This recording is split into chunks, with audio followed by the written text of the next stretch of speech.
So Ms. Hawk, I know that you and I have been preparing heavily for this year's Global Renaissance series, and I was actually quite surprised, and it was quite wonderful to see you presenting on emotional freedom techniques.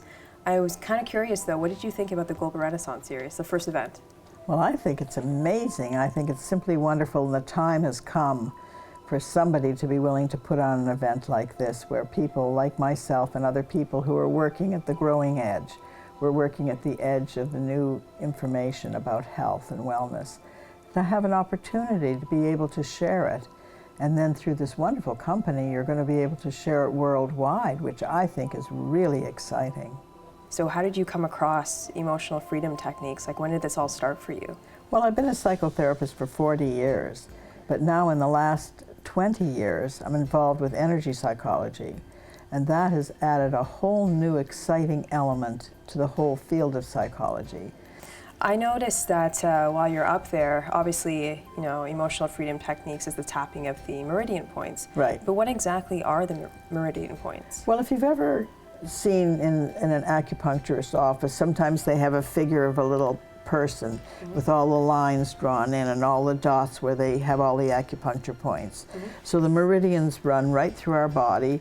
It's unseen, but I think in about 50 years they'll be showing them in the medical books. But if you Google meridians, you can get where all the meridians are. But they run all through your body, and they're on the meridians that the acupuncturist or the acupressurist would press those points. I know that there are a lot of individuals who are either very uncertain about kind of different complementary health modalities, and if they're not uncertain, they're downright, I think, skeptical. Right. But there was one participant who was up on stage, and I was actually wondering if you would be willing to expand on that, about why she was there and her reaction, which I think caught everyone's attention. Well, I had done two people on stage for an addiction. I chose chocolate because it's kind of fun. You don't want to ask somebody to come up who's an alcoholic or who's a gambler or whatever. So, you know, it isn't so terrible if you're a chocoholic. Hence the Skype and the phone calls, I think. Yes, so the two ladies came up and they reduced their urge for chocolate. But then I wanted to show them that it could work with pain. And so somebody came up, and she happened to be somebody, oddly enough, who's going to be a presenter later on. But, you know, I didn't know that. She did catch me by surprise, I'll tell you that. Yes, yeah. I didn't even know that. So she came up on stage, and she had this terrible pain here in her neck. Okay. And with pain, you have to be very specific, so I found out exactly where it was. But I also had her turn her head to see how far she could turn it without pain. And I had the whole audience see how far she could turn her head. And then we tapped, and I made up words. And then she turned her head, and she noticed that she could turn it much further, and the audience saw that. But then she noticed the pain was gone. And it was such a shock, she burst out crying. She was very, very moved, and nice to know the pain is still gone today. It's not going to come back. And I remember asking her, because I was so surprised, and I wanted to actually make sure that that she was all right, because I wasn't entirely sure what had happened. See, people think pain is in where the like I cut myself, the pain is here. The pain is in the pain center of your brain. So EFT works on that center. So when that center is dampened, when the pain center is dampened, the pain is gone, and pain moves throughout a person's body. This often takes a person by surprise. They have a pain in their shoulder, and that goes away. Well, now I have my pain in the arm. Well, isn't that nice that it moves? Now we can move it right out. And now I have it in my leg, and it moves around through their body, and then it moves out. And when a person has a constant pain, even if they get used to it, it takes away from the intensity and the focus that they can give in their life to other things. When that pain is removed, everything changes. Pain diverts your focus away from being able to attend 100% to your life. And I think that we're now in an age where we're really trying to not just become healthy, but really optimize your health.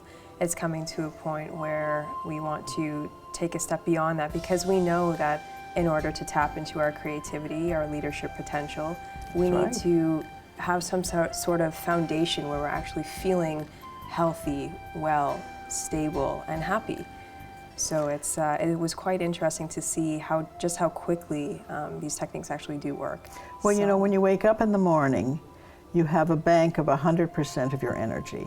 Yep. Okay, but now you're angry at your father for something that he said to you when you were 8 years old, and you only gave him 5% of that 100%. But you gave it to him every day for the rest of your life.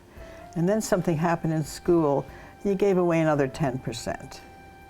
But that 10% stayed there. Now you've given away 15% forever. And then slowly you've given away all these percentages of your energy that you didn't even notice. So that when you step foot out of the bed, you're left with 5% of your energy, and this is almost supposed to nothing. keep you well. So when EFT brings you back, I think I'll take back that 5%. I'll settle that thing with my father that happened when I was 5 years old, and I'll take I back. would too. I'll settle that thing that happened with the teacher, and I'll take back that 10%. I'll take back this 20%. Then when you step out of bed in the morning, you've got 100% of your energy to devote to whatever you want to do creatively, as you said, or to your health. And so I teach a lot of people, for instance, at the Toronto Gildas Club for people living with cancer.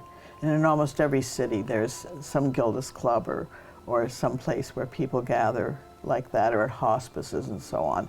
And these people really need to get over their pain, to get over their anxiety, to get over the shock of the diagnosis and so on. And then they have more energy to attend to their own wellness.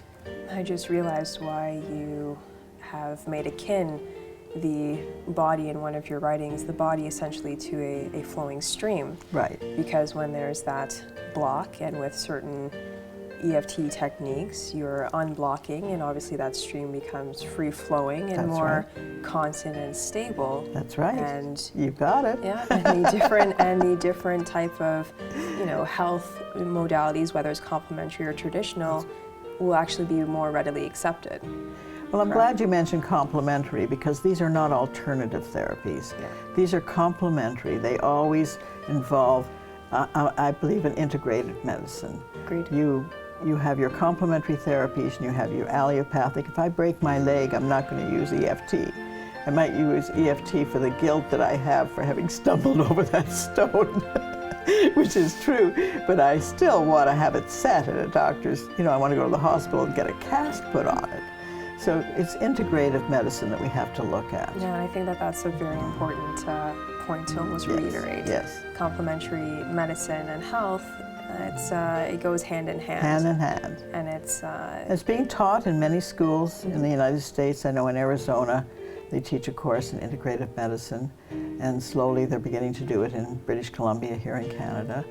and I guess almost in closing, I think it's important for, let's say, skeptics or those who are uncertain, or even if you are certain and you're wanting to know more about different complementary, medicine modalities, I think it's extremely beneficial for self-experience to have that experiential part, just so that you actually come to know it better for yourself. And Well, a skeptic could very easily go to Google and type in EFT and cortisol, and all of the research of how cortisol is lowered in your body every time you do an EFT procedure. Okay. And so they could start reading the research. It's all available. They could type in EFT and fibromyalgia, and they could get that research, and they could start reading the research, because I think it's helpful. I think it's very healthy to be a skeptic.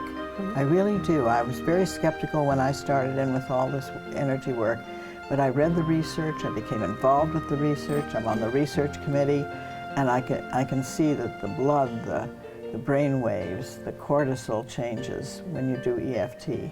And that's why I stand on that, the research and the 20 years of clinical practice every time I use it. All right, Ms. Hawk. Well, as always, it was a pleasure. And it was a great speak with honor you. to come here and to be part of your program and to be your first My one. little baby, yes. And I hope people really enjoyed it and got something from it.